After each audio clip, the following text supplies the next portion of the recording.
الحمد لله نحمده ونستعينه ونستغفره ونعوذ بالله من شرور أنفسنا وسيئات أعمالنا من يهده الله فلا مضل له ومن يضلل فلا هادي له وأشهد أن لا إله إلا الله وحده لا شريك له وأشهد أن محمدا عبده ورسوله يا أيها الناس اتقوا ربكم الذي خلقكم من نفس واحدة وخلق منها زوجها وبث منهما رجالا كثيرا ونساء واتقوا الله الذي تساءلون به والأرحام إن الله كان عليكم رقيبا يا أيها الذين آمنوا اتقوا الله حق تقاته ولا تموتن إلا وأنتم مسلمون يا أيها الذين آمنوا اتقوا الله وقولوا قولا سديدا يصلح لكم أعمالكم ويغفر لكم ذنوبكم ومن يطع الله ورسوله فقد فاز فوزا عظيما أما بعد فإن أحسن الكلام كلام الله وخير الهدى هدى محمد صلى الله عليه وسلم وشر الأمور محدثاتها وكل محدثة بدعة وكل بدعة ضلالة وكل ضلالة في النار أعاذني الله وإياكم من النار عباد الله قال الله تعالى إن أول بيت وضع للناس للذي ببكة مباركا وهدى للعالمين فيه آيات بينات مقام إبراهيم ومن دخله كان آمنا ولله على الناس حج البيت من استطاع إليه سبيلا ومن كفر فإن الله غني عن العالمين. Watukufu katika imani, Allah tabaraka wa taala anasema inna awwala baitin, kwa hakika nyumba ya kwanza kabisa ulimwenguni, wudhi'a linnas, waliwekewa watu, wudhi'a iliwekwa linnas, kwa ajili ya watu kumwabudu Allah tabaraka wa taala. Nyumba ya kwanza kuwekwa juu ya ardhi hii kwa min ajli ya kumwabudu Allah, kwa min ajli ya tauhidi, kumpwekesha Allah tabaraka wa taala. Lalladhi bibakkata, ni nyumba iliyoko sehemu inayoitwa Bakka. Baina ya ulama khilafu kwamba Bakka ni jina katika majina ya Makka, yani Bakka ndiyo Makka na Makka ndiyo Bakka, au Bakka ni sehemu ile iliyojengwa nyumba ile ambayo inaitwa Kaaba. Hayo ni ya pembeni. Muhimu ni kwamba nyumba ya kwanza iliyowekwa kwa ajili ya watu kumwabudu Allah ni hiyo iliyoko Makka. Fihi, kisha nyumba ile mubarakan, imejengwa ili hali imebarikiwa, wa hudan lilalamin, na ni kibla ya waumini wote ulimwenguni. Huda, nyumba hiyo ni mwelekeo wa waumini wote ulimwenguni. Kibla. Fihi, katika nyumba hiyo, ayatun bayinat, alamat wadihat, kuna alama za waziwazi za kuonyesha ya kwamba ni nyumba ya Allah tabaraka wa taala. miongoni mwa alama hizo makamu Ibrahim, ni mahala aliposimama Nabiyullah Ibrahim alayhi salam. Wa man dakhalahu kana amina, na atakayeingia katika nyumba hiyo atapata amani ya Allah tabaraka wa taala. Hivyo ikiwa hivyo ndivyo ilivyo, ikiwa hali ni kama hiyo, walillahi ala nnasi hijjul baiti, Allah tabaraka wa taala amewafaradhishia waumini wote wenye kuweza safari ya kwenda Makka. Wakafanye kitu gani? Hijjul baiti, waizuru nyumba hiyo ya Allah tabaraka wa taala kwa kutekeleza ibada ya hija alivyofundisha Mtume Muhammad sallallahu alayhi wasallam. Waman kafara, baada ya kupata uwezo, man istataa ilayhi sabila, amepata uwezo wa kuhiji kisha akawa ni mwenye kukataa kuhiji.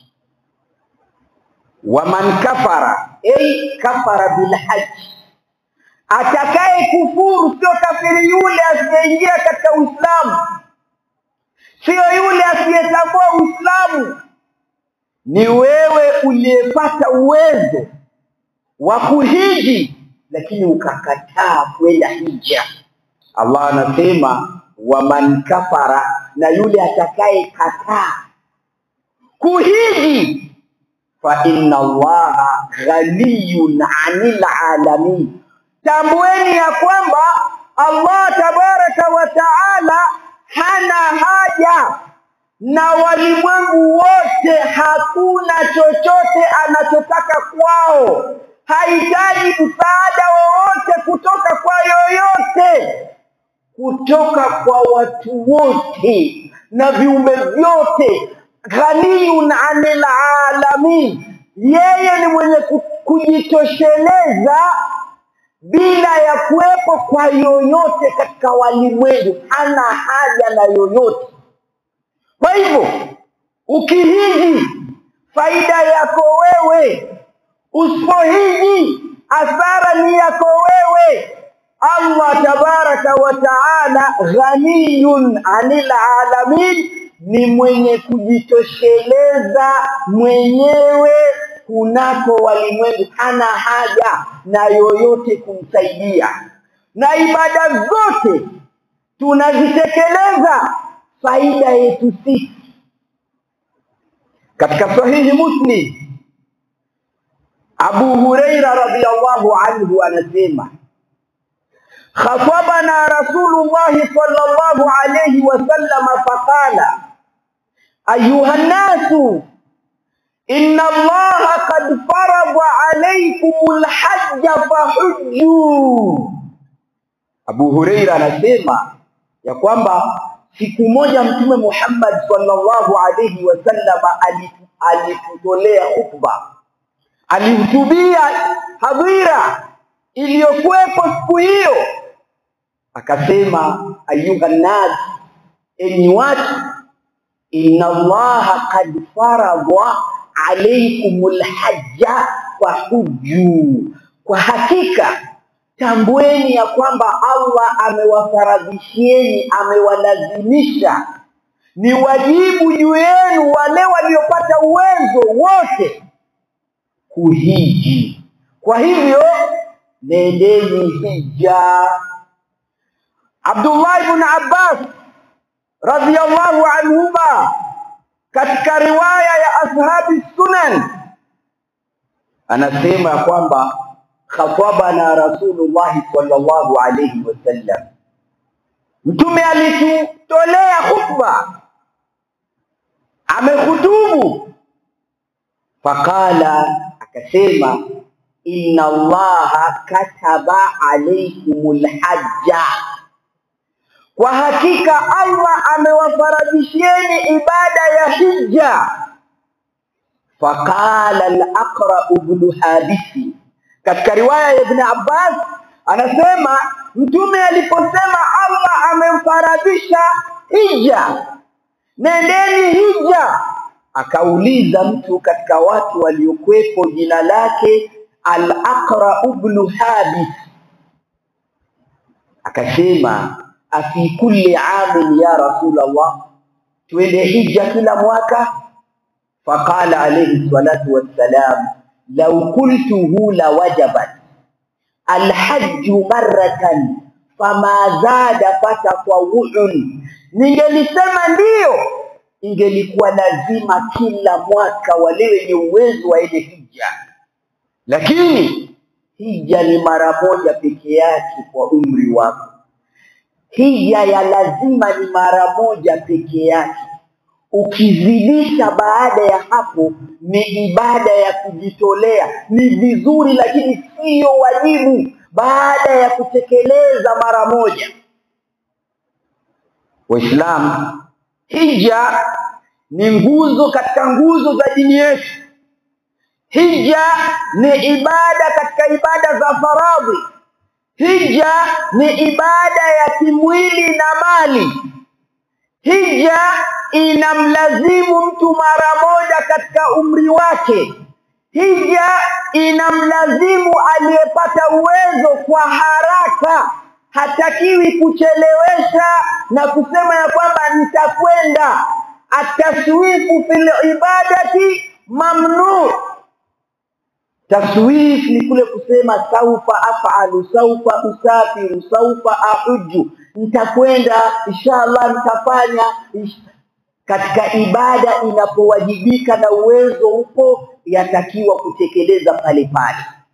Watukufu wa kiimani, baada ya mukaddima kama huu, leo khutba ya leo ni kutaja baadhi, tena kwa kuchagua, ya fadhila na matunda zilizoko katika ibada ya haji.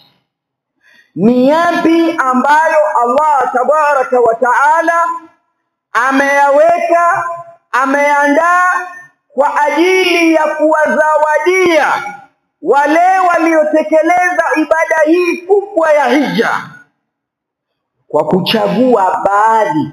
Kwa hiyo khutba yetu ya leo ni thamaratul hija, faida na matunda za ibada ya hija. Faida ya kwanza, anna al-hajja min afdalil ibadat. Hija ni katika ibada zile bora mno kwa Allah tabaraka wa taala. Rawa al-Shaykhani fi sahihayhima an Abi Hurairah radhiyallahu anhu qala سئل النبي صلى الله عليه وسلم أي العمل أفضل؟ فقال إيمان بالله ورسوله. قيل ثم ماذا؟ قال جهاد في سبيل الله. قيل ثم ماذا؟ قال حج مبرور. أبو هريرة رضي الله عنه anasema ya kwamba Mtume sallallahu alayhi wasallam aliulizwa, ni ibada gani bora zaidi katika hizi ibadati? Mtume sallallahu alayhi wasallam katika kujibu suala hili wakati huu akasema, imanu billahi wa rasulihi, ni kumwamini Allah tabaraka wa taala na mtume wake. Imani ambayo inakupelekea wewe kufuata maamrisho na kukatazika na makatazo katika matendo bora. Imanu billahi wa rasulihi. Mtume akaulizwa, kisha lipi ni bora zaidi? Mtume akasema ni jihadi, kupigana kuitetea dini ya Allah tabaraka wa taala, jihadi ya haki. Mtume akaulizwa, kisha lipi baada ya imani, baada ya jihad, ni lipi katika matendo bora? Mtume sallallahu alayhi wasallam akasema, hajjun mabrur, ni hija iliyokuwa nzuri mno. Ni hija gani? Hajjun mabrur ma kana khalisan liwajhi Allah, ni hija iliyokuwa kwa ajili ya Allah tabaraka wa taala. Aliyekwenda hija ametekeleza ibada ya hija kwa ikhlas lillahi tabaraka wa taala. Hajjun mabrur ni hija ambayo ma kana min malin halal, ni hija iliyotokamana safari yake na gharama zake imetokamana na mali ya halali.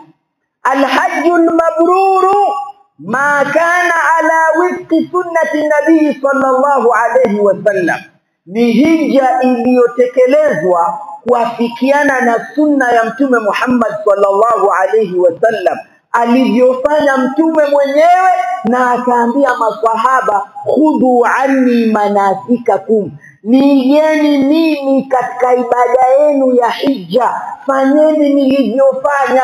Kwa hiyo hija ili iwe mabrur, ni hija iliyotoka kwa ikhlas, ni hija iliyotokamana na mali ya halali, ni hija iliyoafiki sunna ya Mtume Muhammad sallallahu alayhi wasallam.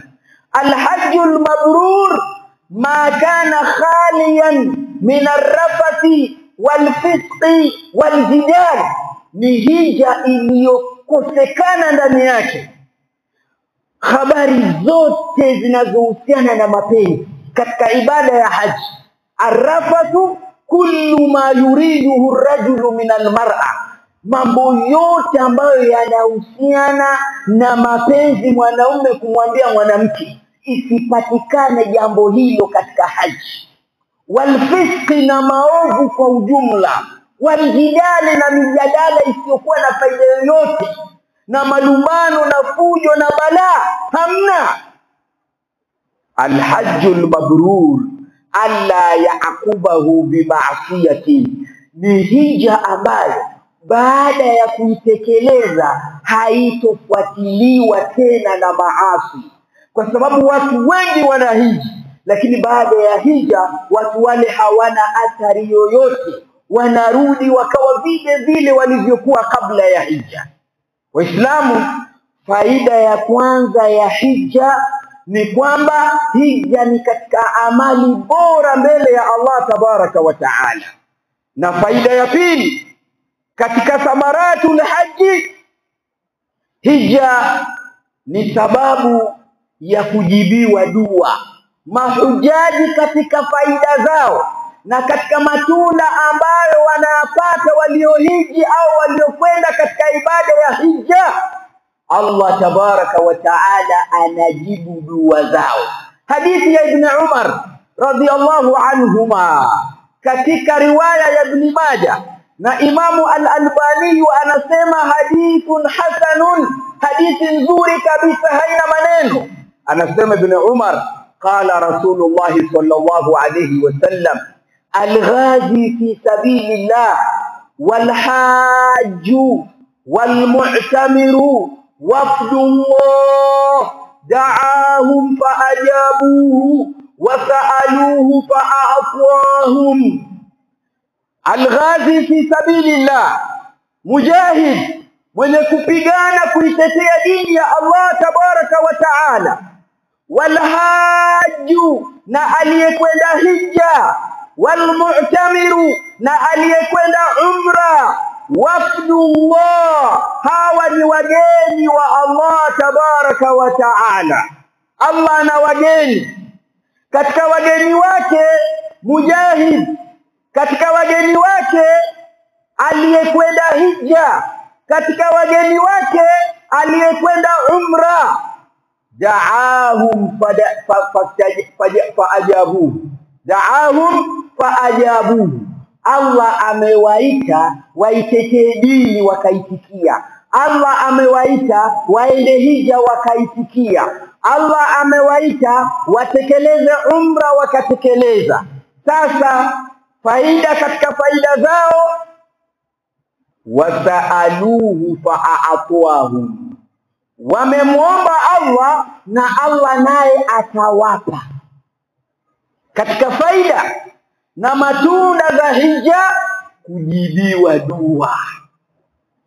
Faida ya tatu katika faida za ibada hii ya hija ni hadithi ya Abdullah ibn Mas'ud radhiyallahu anhu ambayo imepokelewa na Imam Tirmidhi na Imam Nasa'i na Imam Al-Albani rahimahumullah jami'an sahaha al-haditha.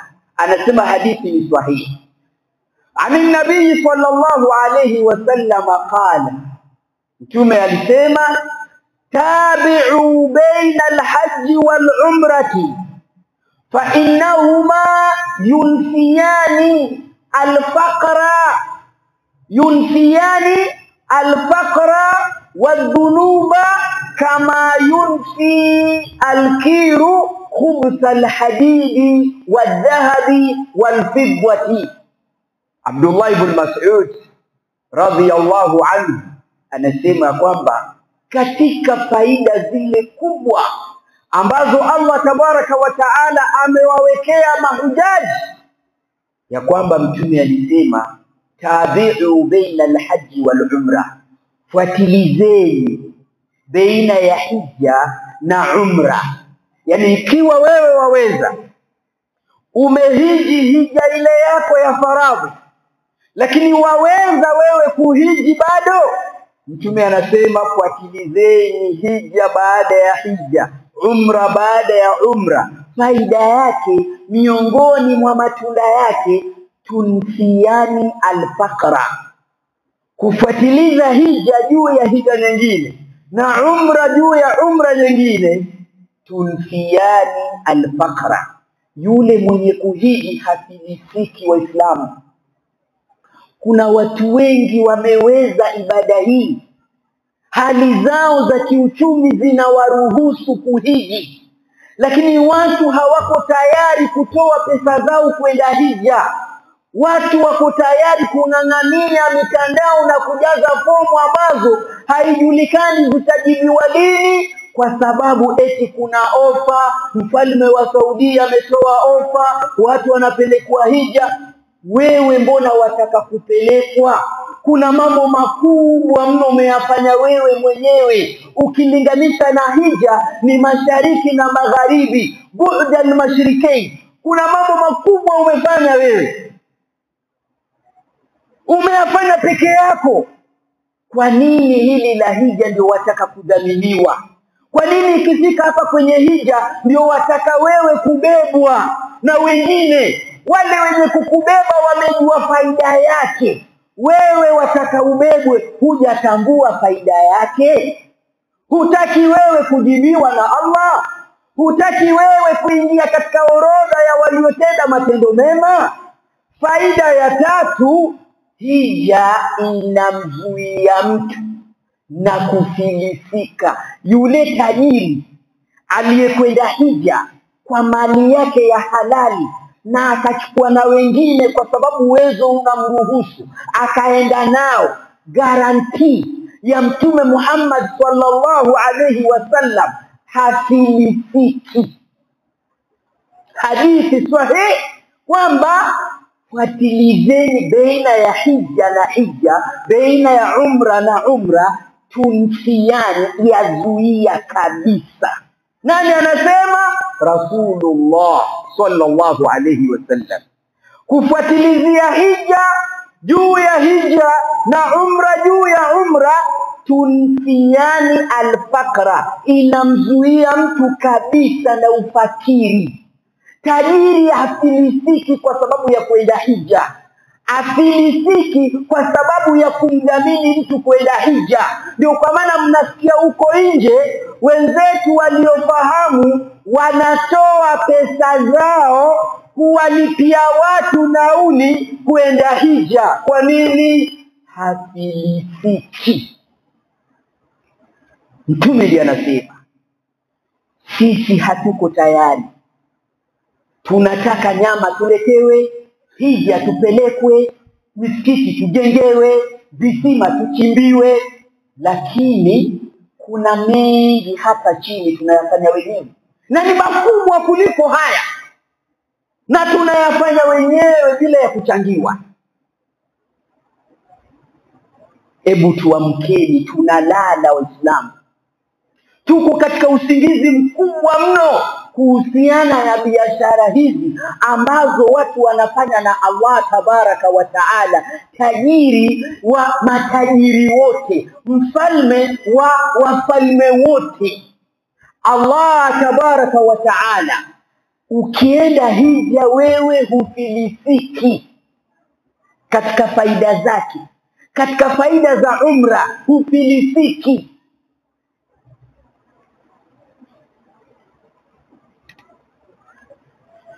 Alhamdulillah hamdan kathiran tayyiban mubarakan fi wa usalli wa usallimu ala al-mab'uthi bi khayri din habibi rabbil alamin wa ala alihi wa ashabihi wa man wala.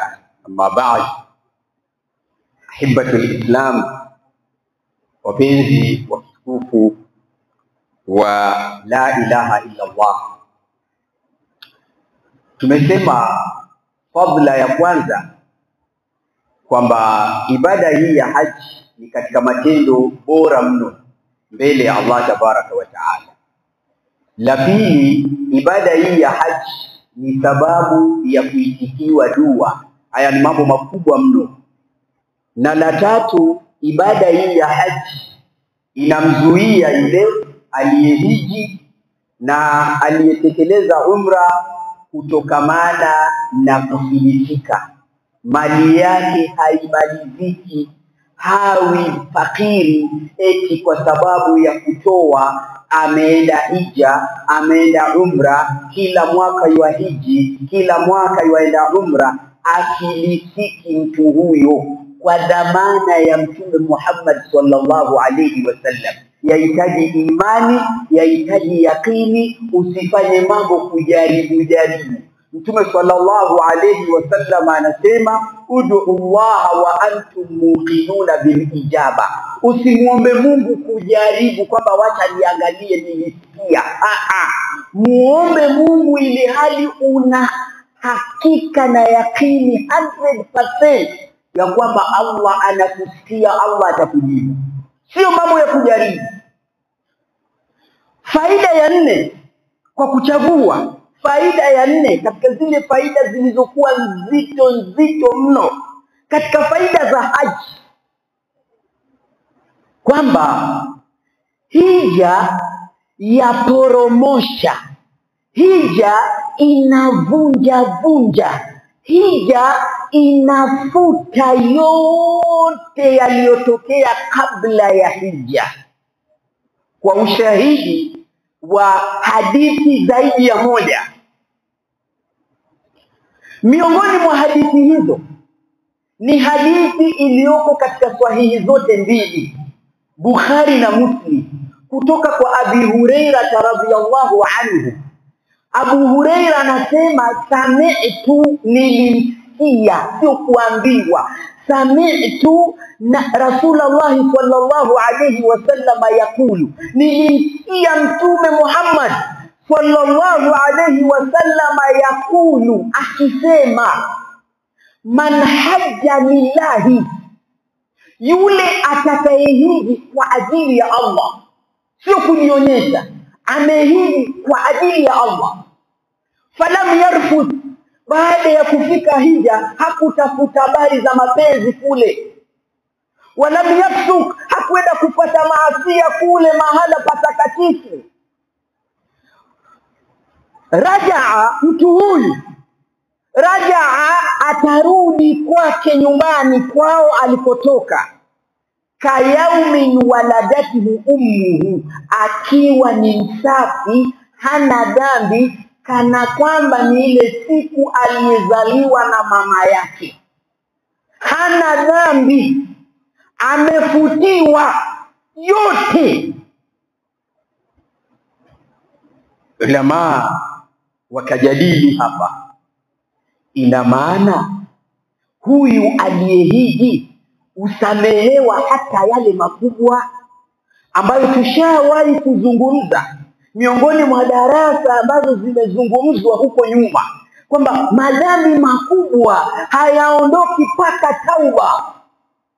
Kumbe yanaweza yakaondoka. Hapa kuna habari nzito mno, lakini watu hawaelewi, watu hawajui. Ndio kwa maana waona watu wengi wanasubiri kupelekwa, na pesa wanazo, lakini anamsubiri Mwarabu aje achukue watu Afrika apeleke hija. Mtume anasema atarudi nyumbani mtu huyo awe ni msafi kana kwamba ndiye amezaliwa sasa. Ulama wanasema hata makubwa midamu ni baina yake na Allah, bora ni baina yake na Allah yafutiwa. Shauna makubwa kama haya wewe? Isipokuwa mahala pamoja tu, ni pale inapokuwa kwamba tatizo baina yako na mwanadamu mwenzio, ulimdhulumu mtu. Sasa ile madhlama, dhulma iliyoko baina ya watu, hii lazima ikidhiwe, lazima iregeshwe dhulma ile kwa mwenyewe. Lakini yale yaliyoko baina yake na Allah ni atafutiwa, hata shirki katika makubwa zaidi. Lakini baina yako nani na Allah, Allah atamfutia. Ushaona makubwa kama haya? Katika Sahih Muslim hiyo miongoni mwa hadithi hizo ni hadithi ya Amr ibn al-As radhiyallahu anhu. Amr ibn al-As anasema lamma alqa Allahu al-islama fi qalbi, wakati Allah aliponiongoza baada ya kuwa mimi nilikuwa katika watu ambao wanamchukia Muhammad sana. Hakuna mtu nilikuwa namchukia kama Muhammad sallallahu alayhi wasallam. Anasema wakati Allah alipotilia nuru ya imani nikaongoka, nikataka kuingia katika Uislamu, nilimfuata Muhammad sallallahu alayhi wasallam, nikamwambia ubsut yadaka liubayiaka, nyoosha mkono wako ili niweze kukupa mkataba ya kukufuata na kukubali dini yako. Nyoosha mkono. Maana wanaume walikuwa wakimpatia mkono Mtume Muhammad sallallahu alayhi wasallam, wanawake hakuwapa mkono isipokuwa maneno. Mtume akanyoosha mkono wake, Amr ibn al-As akazuia mkono wake. Mtume akasema malaka ya Amru, una nini wewe Amru? Si umesema ninyooshe mkono wangu unipe bai'a, mkataba wa kuamini na kunifuata na kunikubali? Mbona nimenyoosha wewe wazuia wako?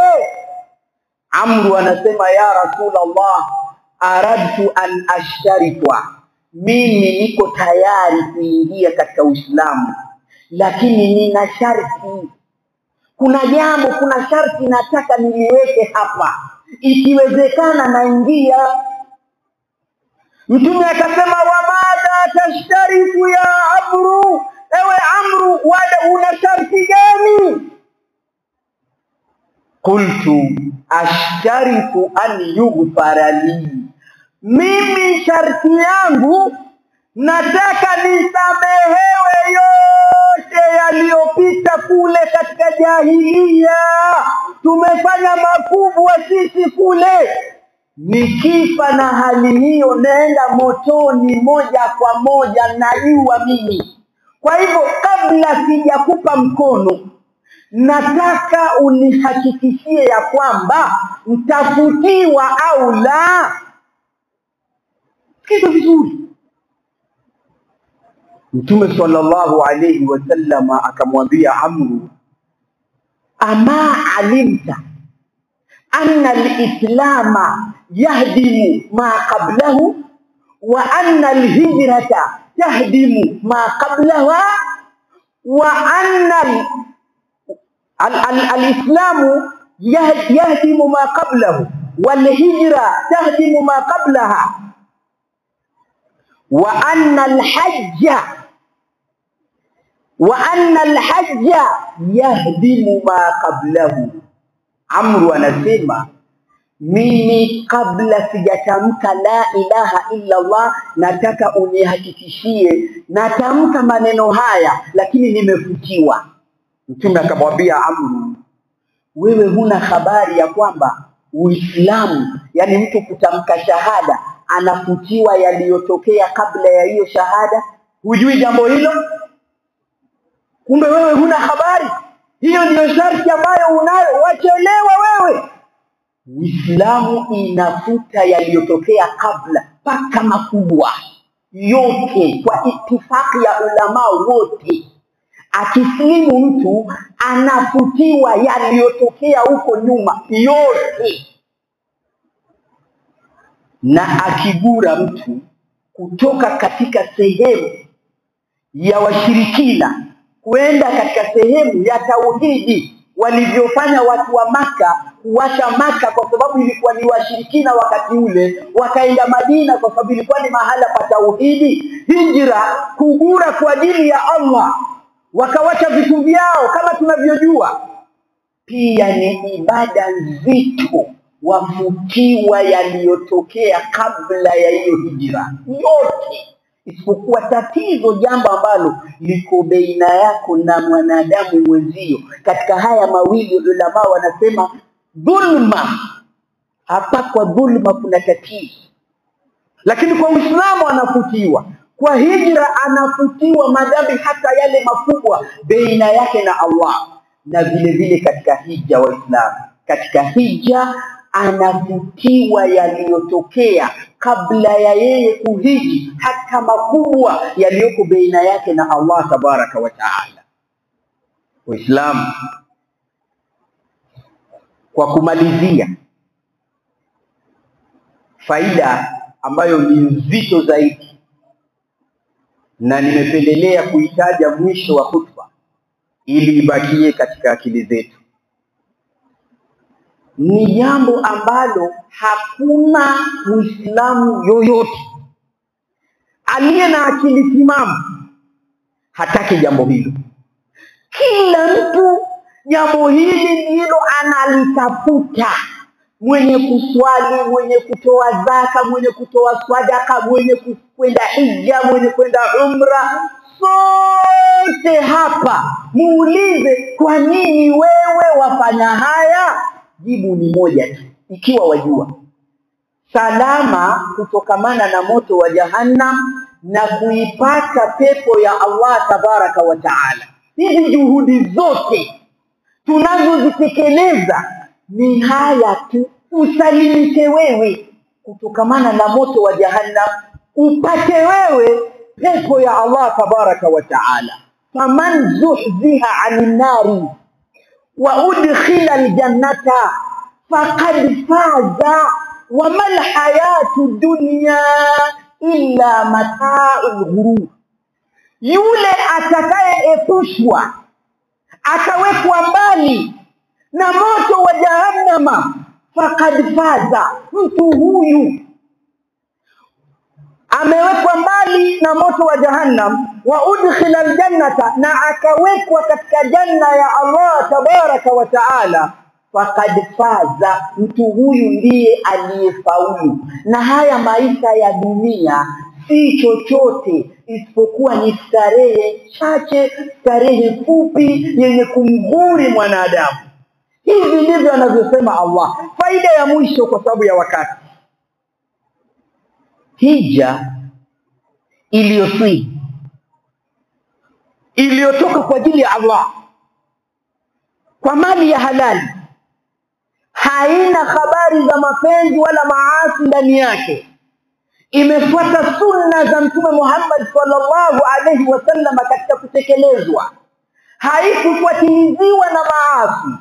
Hija hiyo, hadithi ya Mtume Muhammad sallallahu alaihi wasallam ambayo iko katika sahihi zote mbili, Bukhari na Muslim, kutoka kwa Abi Hurairah radhiyallahu anhu qala qala Rasulullah sallallahu alayhi wasallam,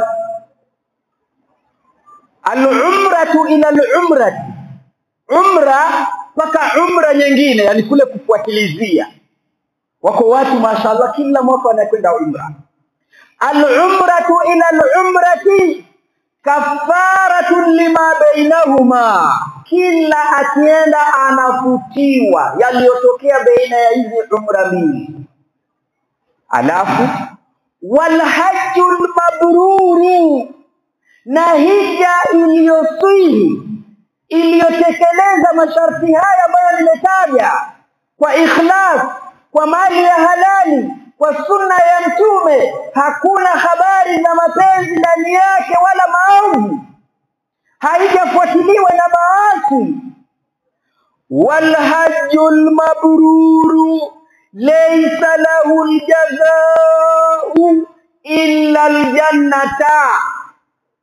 Mtume anasema hija iliyotekelezwa inavyotakiwa haina malipo. Laysa lahu aljazaa'u, hakuna malipo mengine, illa aljannata, isipokuwa pepo. Kwa nini wewe uzuie? Pesa hizi utaziacha.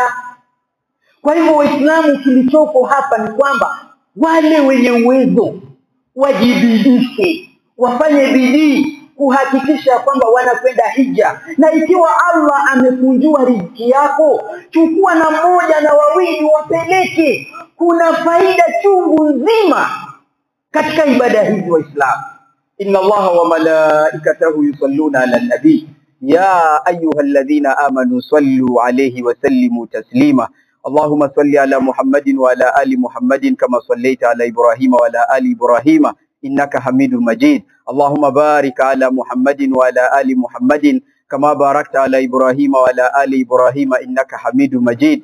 Wa radiyallahu anil khulafa'ir rashidin wa an baqiyati as-sahabati ajma'in. Allahumma fa'izz al-islam wal muslimin wa adhill ash-shirka wal mushrikin wa dammir a'da'aka a'da' ad-din. ربنا آتنا في الدنيا حسنة وفي الآخرة حسنة وقنا عذاب النار. اللهم آت أنفسنا تقواها وزكها أنت خير من زكاها أنت وليها ومولاها. عباد الله، إن الله يأمر بالعدل والإحسان وإيتاء ذي القربى وينهى عن الفحشاء والمنكر والبغي يعظكم لعلكم تذكرون. فاذكروا الله العلي يذكركم واشكروه على آلائه يزدكم ولذكر الله أكبر والله يعلم ما تصنعون.